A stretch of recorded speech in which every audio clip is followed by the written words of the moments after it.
We set for the conversation this beautiful Thursday. Well, sorry, this is Thursday, not Saturday rather, and it is the last Saturday of the month. Also, the last Saturday of this quarter. Today is the 30th day in the month of March, the year 2024. So, how you doing, Lagos? I hope things are still very, very cool. Yes, it is very, very cold traffic-wise. Most of the areas we're covering are still looking pretty good to go at this time. If you want to make that journey to the island, it's very good, making use of the 3rd Mainland Bridge.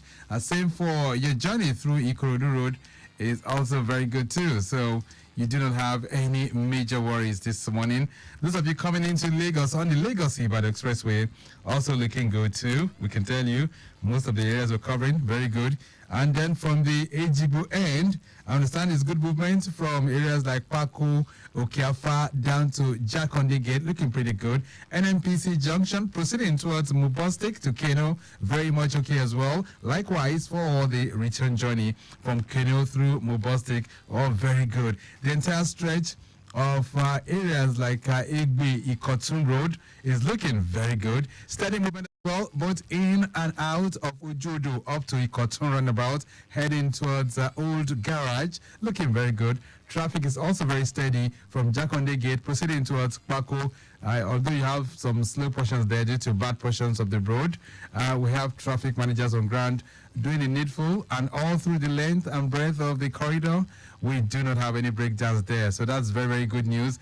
Transporting your imagination, of course, the information to the other side of town, Ikoyi or Balinde, and this wonderful morning, we can tell you from Simpson Bridge, Dolphin Bridge, connecting Osborne Foreshore, inwards Bayokuku, Alfred Iwane Road, and even Golden Gate, NNPC, as well as the registry, inwards Akin Adeshola Bridge, all looking very, very good this Saturday morning. Falamo roundabout, inwards Awolowo Road, this entire stretch down to Oniko roundabout, appreciably good as well. And then we can tell you Falamo roundabout, connecting Bodilon Road, as well as Alexander, with the link bridge there, is also good. Inwards Gerald Road, the Parkview Estate Gate down to Gerald roundabout, all looking very good. Obalinde Bridge and its adjoining environs also very good too. And then we do not have any impediment all through the Ikoyi corridor. You're welcome to Talk Time. So today we are still focusing on health. Last week we did oral health. Today we're going to be talking about a particular disease that has remained with us for quite a while. Last Sunday, March 24th, was World Tuberculosis Day. And we're trying to see how we stay healthy by, focusing on this and bringing the narratives on how we can identify what tuberculosis is as a disease, to also reflect on the causes of tuberculosis. What are the symptoms that would show that that cough that you have is not just an ordinary cough, but rather a TB, okay? So we'll be talking about that during the course of the program this morning, if you can keep me company from now through 9 o'clock. And I'll be very, very much willing to hear from you if you've had any of such, or perhaps if you've been infected before and somehow you got the cure. You can also share that experience with us on the program this morning. Okay, that will be very much later on 08099120777. A brief break. I'll be back with my guest.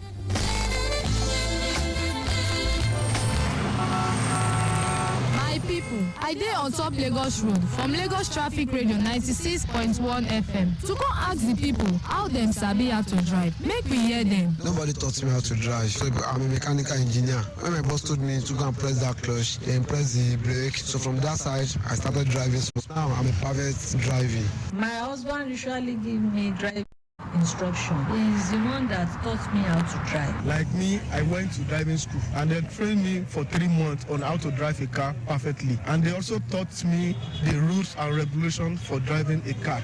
I learned it from people that are driving. When I sit down beside them, the way they were moving the steering, applying brakes, so I observed them. After that, I went to driving school. I learned how to drive by going to an approved government driving school. I started how to drive, including regarding the signs, rules, and regulations? I'm an engineer, so if my boss is not around, I used to pick up the customer car and drive around the streets. All right, I learned how to drive through my brother. Yes, I'm perfect now. Una don hear Lagos people dem own o. Time don reach. Make we go meet one ogbonge person wey sabi better on top the matter wey be Oga Patrick Adenusi. Make e for yarn us how people dem suppose take learn how to drive.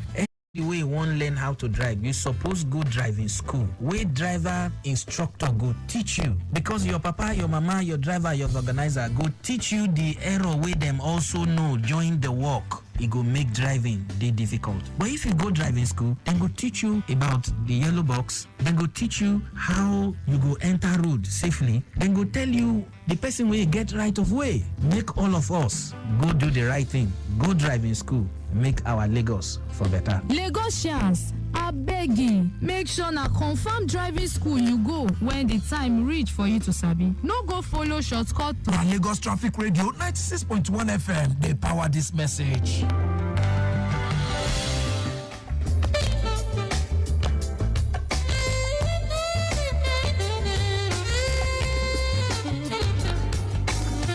Lagos Traffic Radio 96.1 FM. All right, so staying healthy behind the wheels, and we are reflecting on the World Tuberculosis Day. Joining me on the phone right now, Dr. Miriam Oshodi, public health physician with the Lagos State Primary Healthcare Board.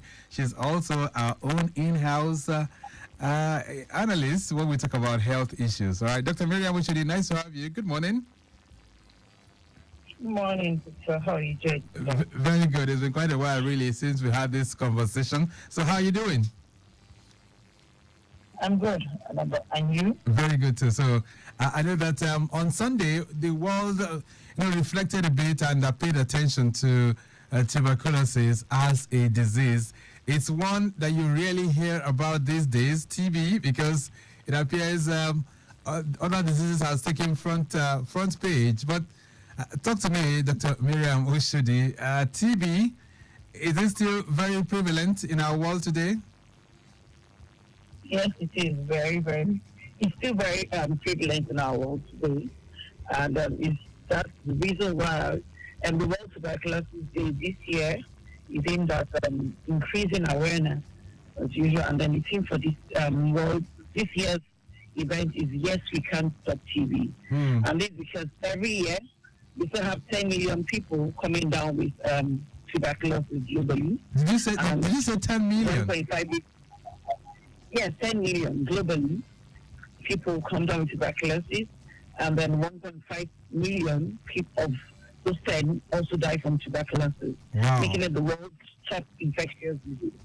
Wow. And I'm alarmed at that figure you just gave right now. 10 million people infected every year.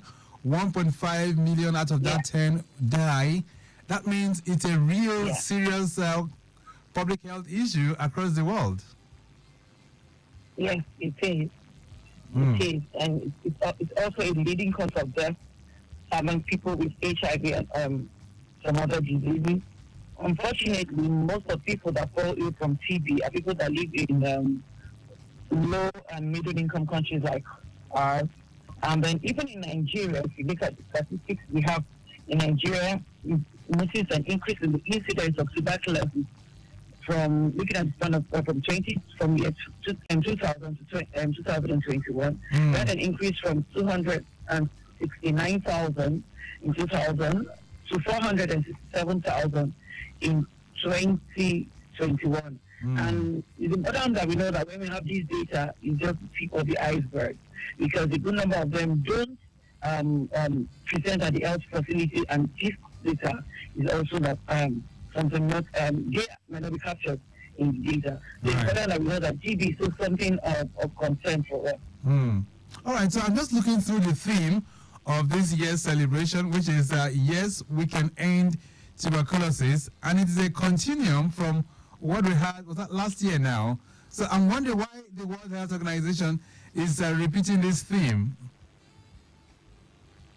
Yes, and so we are not where we want to be, because we are yet to end the battle with tuberculosis. Like I said, like statistics I just shared with you, we are still seeing cases, not just in Nigeria, all over the world.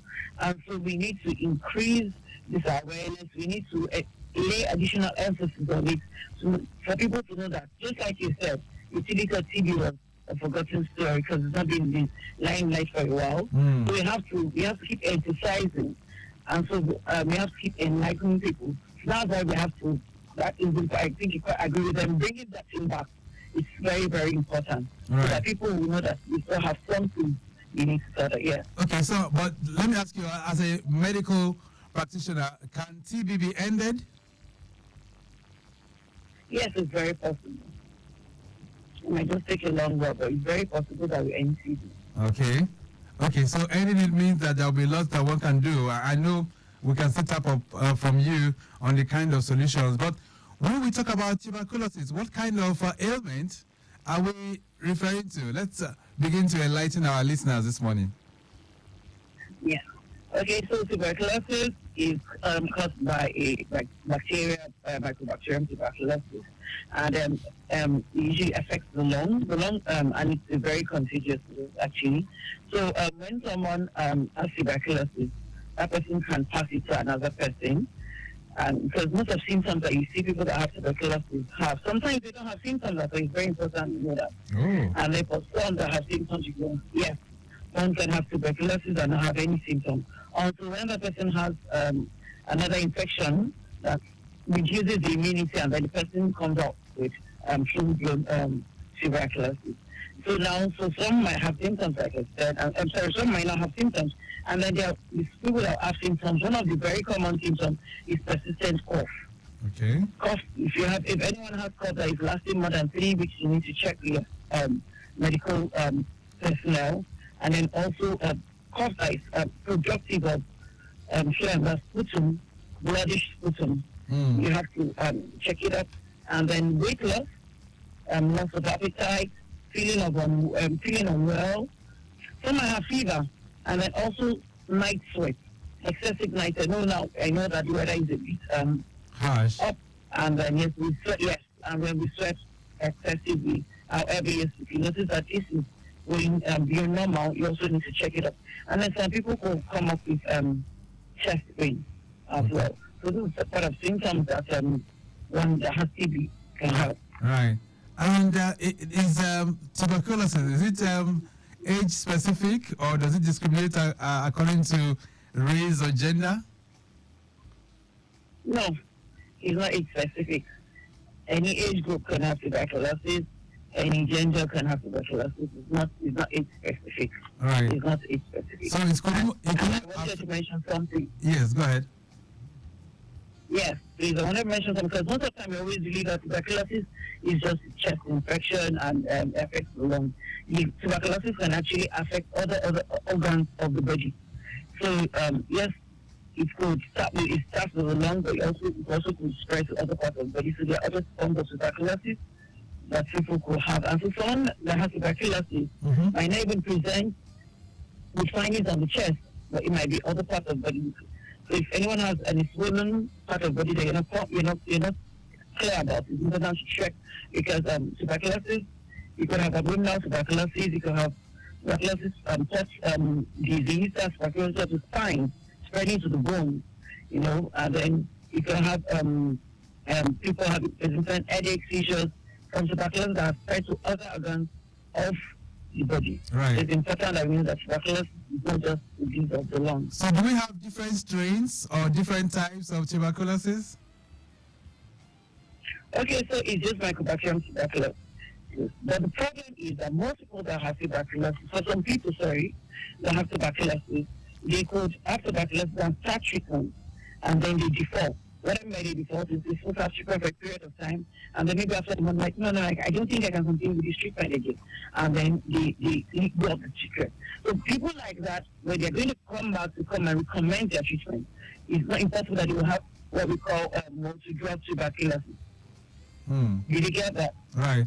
Yes, so they could have multi-drug tuberculosis, and then that could predispose them. So what that means is multi-drug resistance. So if someone has tuberculosis and they was being managed with, let's say, 2 or 3 medications, person is coming, but you need to use medications that would, because the organism could have grown resistant to the previous medication he or she started with. Right.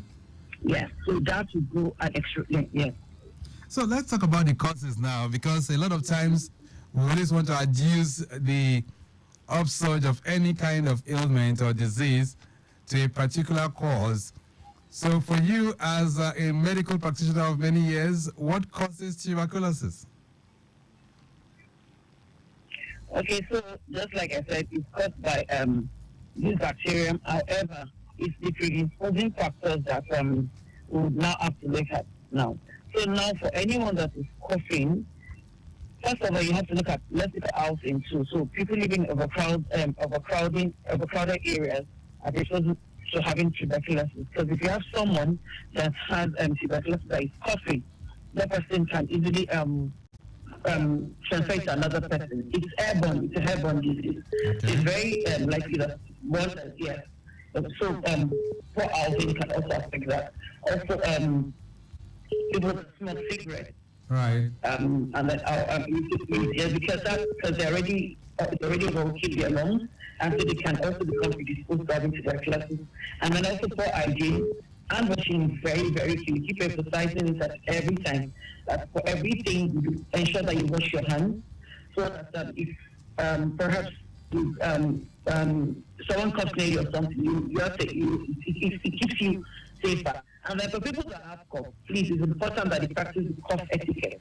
It's very important. You cough inside a clean handkerchief and keep away, or you cough into your elbow if you don't have anything, or even if you have to sneeze as well, you also sneeze into your elbow, because that helps to reduce spreading the microorganism into the air and keep other people safe. All right, so we'll talk about some of those solutions and how we can prevent it, but sorry, is it every kind of cough that one should suspect of belonging to the tuberculosis family?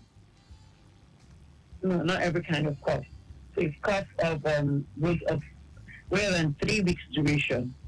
So it's not like you just cough. No, that's like tuberculosis. Okay. So you've had cough, you've been to the health facility and you've been given medications. It's not getting any better. That cough is lasting greater than 3 weeks. You need to check it out. Right. And then if you've had, you're also having productive of reddish blood stained sputum, you also have to check it out. Right. Okay, so these are some of the signs that one will see. You have cough that's coming out with some phlegm in it, reddish in color. Yeah. And then by the time you have that cough, it gives you some kind of chest pain. Is that part of the symptoms as well? Yeah, exactly. Yes, I mentioned that some could present with chest pain plus or minus, so you might have chest pain. I remember I thought that someone could also present with no symptom at all. So, but yes, cough, chest pain is a part of symptoms. All right. So, is tuberculosis, TB, is it curable? Yes, it's very curable. Tuberculosis is curable. There is the aligned treatment for tuberculosis. So once someone has cough or any of the symptoms that we mentioned, and one gets to the health facility and the person has been diagnosed with having tuberculosis, yes, the person commences treatment immediately. Now, the treatment for tuberculosis is called the drug treatment. That's the directly observed treatment scheme, because we want the client to take these medications right in front of the healthcare worker to ensure that, yes, you're using the drugs. And there are different classes of drugs that I don't think I need to mention here. But the client, you take the medication in front of the healthcare worker, and then the person goes home. So that's why treatment is available even at the primary healthcare facilities. The primary healthcare facilities are facilities that are close to the people, that are at the local level, at the community level, and so you can work in there, pick your medications and go. So you can, clients can actually take those medications, and then if they're able to follow this judiciously for the expected period of duration, yes, that person can be cured from tuberculosis. So when someone has tuberculosis, person carries out some investigation, secretary among others, and then yes, a baseline investigation, this is where person is at, and then you start the medication after some months. You also supposed to repeat those medications, those investigations, check how well the client is doing. By the time, at the end of the drug regime, person also checks in with the investigation, and very, very possibly someone is cured with tuberculosis. All right, so treatment will cure it, but for those who are not treated, can it lead to fatality? Can it lead to death? Yes. So remember I said that tuberculosis can affect all the organs of the body. So just like for those that are not treated, they can the microorganism can spread to other parts of the body. Person can have of course a permanent lung damage, and then yes, tuberculosis can spread to the abdomen, having abdominal TB, which also spreads to other organs of the abdomen. So imagine someone having tuberculosis spreads to the abdomen, and then the person has to there are so many organs in the abdomen, affect the kidney, spine, the liver, and all that. Right. And then from there it can also spread to the spine, like I mentioned, and it can spread to the brain and other vital organs in the body. All right. So what's the connection between tuberculosis and HIV? Okay, thank you. So connection between tuberculosis, HIV is a disease that suppresses the immunity. So if someone has tuberculosis, remember I said that part of the thing about tuberculosis, you can have tuberculosis and not have any symptoms at all. So, but however, if someone becomes infected with HIV, which could reduce the immunity of the individual, the tuberculosis, the symptoms just can become full blown, and that would come up with tuberculosis. So, for people that have HIV, because of the immune deficiency, they are predisposed to having tuberculosis. So that's the connection. So permit me to say that HIV further enhances tuberculosis, kind of. So if you have someone that has HIV, you have to ensure that you're screening for tuberculosis. If you have someone that has tuberculosis, you have to ensure that you're screening for HIV. Because if someone has both of them, it's important that they get treated at the same time, because you have to treat it. If you don't treat both of them at the same time, you won't be winning on any one of them. So they help each other improve. Right. If they're able to synergize and make the illness worse. Yeah. All right, then Lagos Traffic Radio, 96.1 FM. This morning, we're staying healthy behind the wheels, and we're talking about tuberculosis. Dr. Miriam Ushudi is taking us to the classroom this beautiful Saturday morning. She is of the Lagos State Primary Healthcare Board, a public health physician, and we making reference to the tuberculosis as a disease, considering the fact that about 6 days ago, the world marked World Tuberculosis Day. But quickly, let's get back to the roads right now. Areas like Ebuteru and Akpongbon, we can tell you, movement from Eko Bridge by areas like Nepa down to Akpongbon underneath the bridge is very, very busy. Eko Bridge descending towards CMS Bridge, also busy as well. I'm wondering why that is so. Steady movement beyond that point from CMS Bridge, descending towards Offin Canal, connecting Eco Bridge down to Costain, looking good. And then we can tell you areas like Kata Bridge, descending towards Elegbata by, that's talking about Mini Stadium, linking you up with CFAO is also very, very good. It is slow and steady movement being experienced from the foot of Elegbata Bridge, descending towards Ebuteru down to the police post. Slow and steady movement as well from Ebuteru exit, linking up to Eco Bridge is looking good for now. And then steady movement being experienced as well from Broad Street inwards Akpongbon underneath the bridge, connecting Offin Canal is looking good. Akpongbon now linking you up with Oluwogbowo and Leventis to the foot of Elegbata Bridge, also very, very good. And then we can tell you as well, all other areas within the corridor, not bad at all. No major worries driving through that corridor as we speak right now. All right, then we can also tell you Marshall Guda and Solary End movement from Bode Thomas Junction, connecting in and out of Babs and Nimashau down to Donyo Relay is very, very good. We can also tell you Jimo Odutola Street, linking you up with Eric Moore and Igomu Bridge, also looking very, very good. Centers and areas like Olatunde Onimole down to Ayeturu and Nepa Junction It's still doing well because the light there is functioning at that particular point. Brown Road, Pako Aguda to Ijesha Market, very good. And then Seleo Kota Link Bridge, also very good as well. Likewise for Oshodi Expressway, both the main carriageway and the service lane, very good too. All right, Otumba inwards Johnny Lawrenson, that stretch is also good. And then Ugunano Drive, exiting through Masha, underneath the bridge, linking you with Adelabu Road, is looking very, very good at the moment. All right, then. So if you want to also add your voice to the conversation or perhaps ask any question from Dr. Miriam Oshodi this morning, you can feel free to link up with us as well. Dr. Oshodi, is it possible for one to be reinfected after having a bout of tuberculosis? Yes, it's very possible if the predisposing factors are still there. So, like I mentioned, so someone that had tuberculosis. Right, we lost that connection there. We'll try and see how we re-establish contact. But you can also bring in your concerns as well, your questions, or perhaps anything that you have to say to Dr. Miriam Oshodi as it relates to this particular disease. Feel free to join the conversation as well. 08099120777. Okay, that's 080991207777 and 09153877127.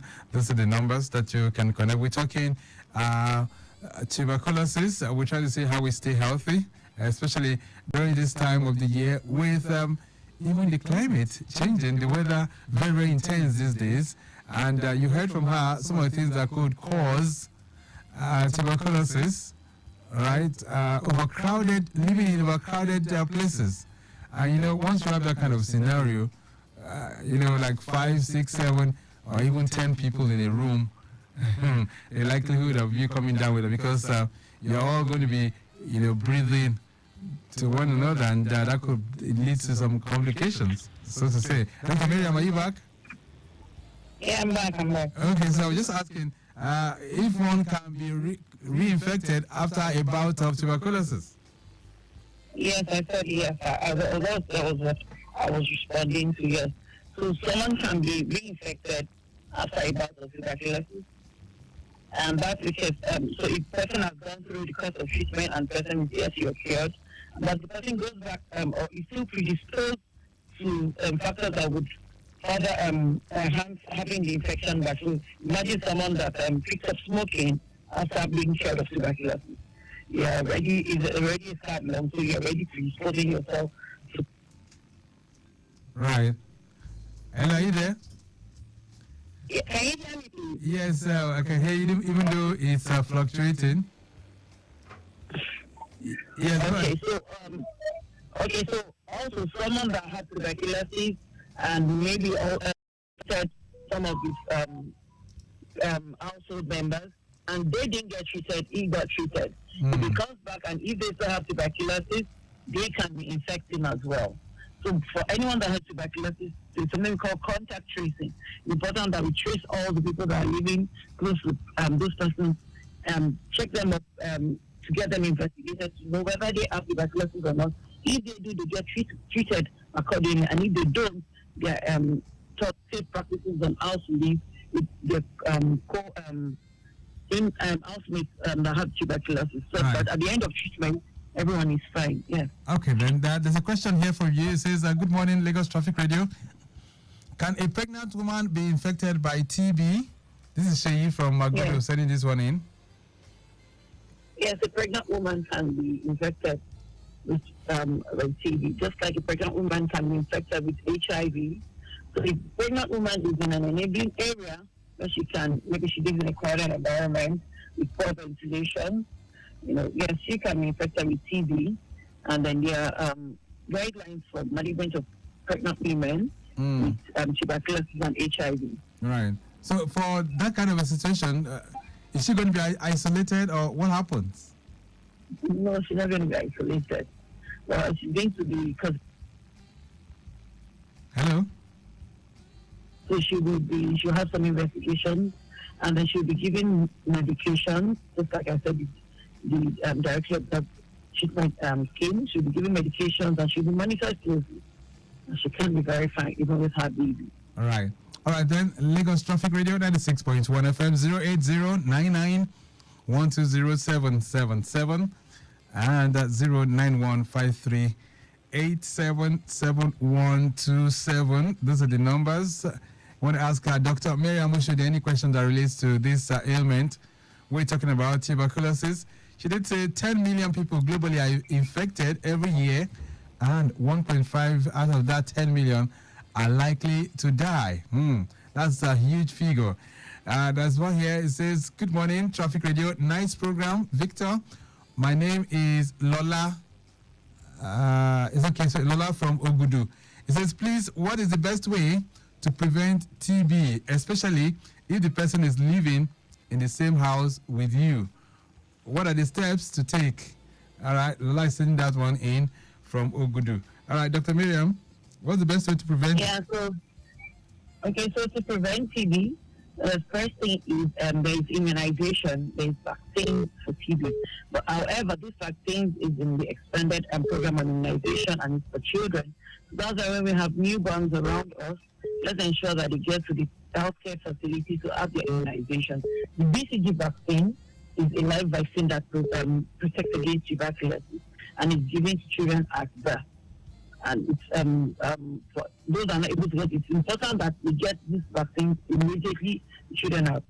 So it's important. The first step is let's ensure that our babies get their vaccine.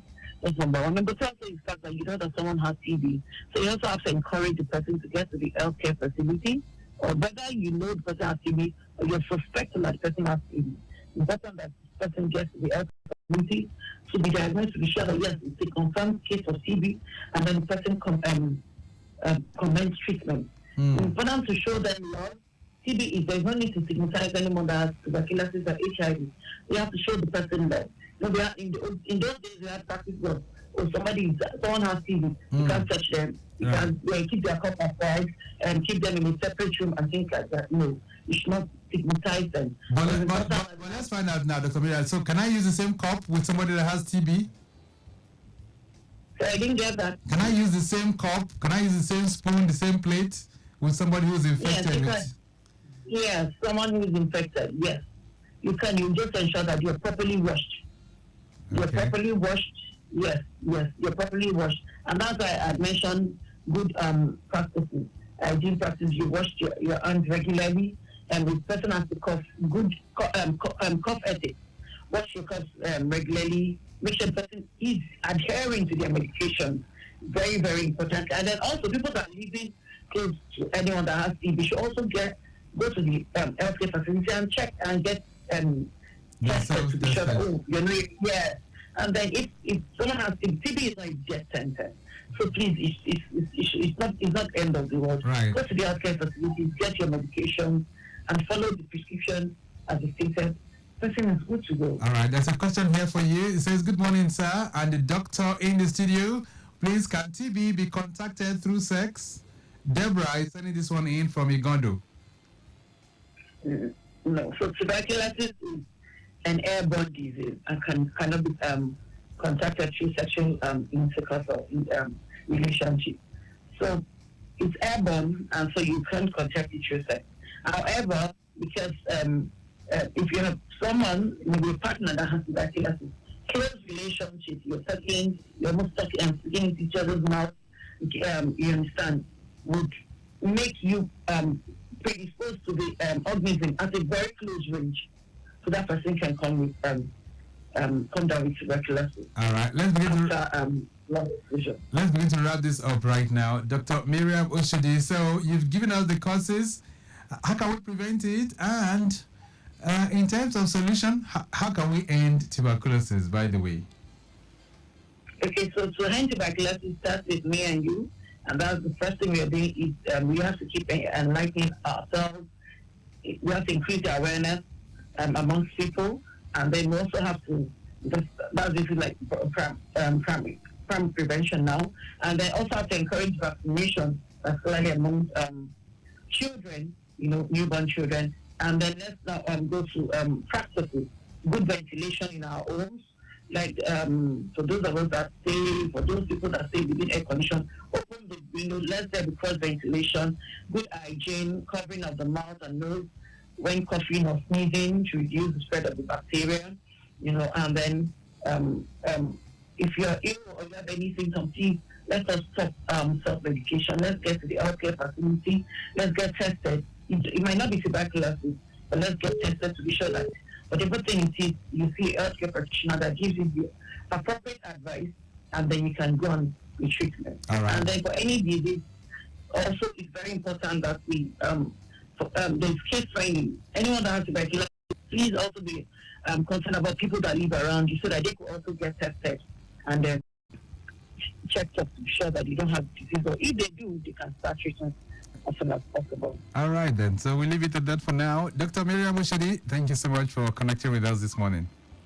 My pleasure, yeah. Okay, so she's a public health physician with the Lagos State Primary Healthcare Board, and she's been able to give us some enlightenment this morning on how we can stay healthy with tuberculosis as a main focus.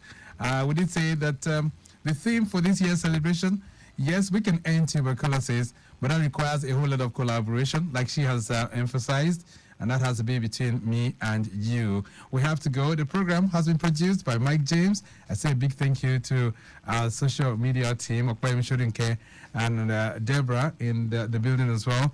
Our executive producer is Tayo Akonle. My name is Victor Oteri. Have a splendid Saturday, but I'll be back shortly for Maritime Today. Ramadan, come on board. Let's go on a